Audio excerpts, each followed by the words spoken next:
Lando Norris has been flirting with a move to Red Bull. The Formula One rumor mill whirs excitedly at all times, but when Lando Norris's manager Mark Berryman was spotted meeting with Red Bull at Silverstone, it almost blew a gasket. It is understandable why Helmut Marko, Red Bull's motorsport advisor, might want to sound out Norris. After standout drives in Austria and at the British Grand Prix behind the bloke who always wins, Norris is the flavour of the month in F1. In Sergio Perez, Red Bull have a driver who cannot seem to navigate his way through qualifying and who is so far adrift of his teammate Max Verstappen that it is embarrassing. Norris is young, still, gifted and quick, and would bring with him a vast social media army, which is an added bonus for any sports organization in the modern world.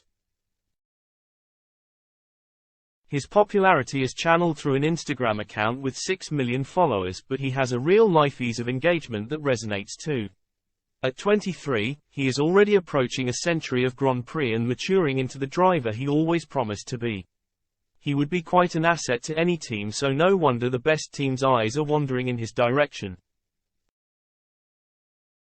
For a flirtation to become a marriage, there would be the issue of contracts to sort out. Perez is technically tied to Red Bull through to 2024 and Norris to McLaren until 2025, but in F1 where there is a will there tends to be a way. It is not as if Red Bull are short of a few quid to smooth the passage. The question for Marko and the team's principal Christian Horner is whether they actually need an A-lister in waiting like Norris.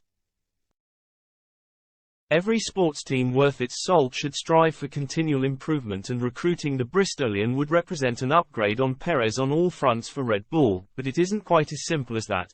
Having a driver at Red Bull who could actually give Verstappen a race would be unequivocally good as a whole for a sport that has become drearily predictable at the front this season, but what is beneficial for F1 is not necessarily beneficial for its powerhouse team. Competition drives advancement, but in an F1 garage it can also prove counterproductive. Norris may be an undemonstrative individual and a good friend of Verstappen's, but he is no shrinking violet on the track. In allowing the defending champion to come through after taking an early lead at Silverstone, he read the reality of their respective cars and did not put up much of a fight, but there is no doubt he would go hard at Verstappen if he had the equipment. And that can have consequences.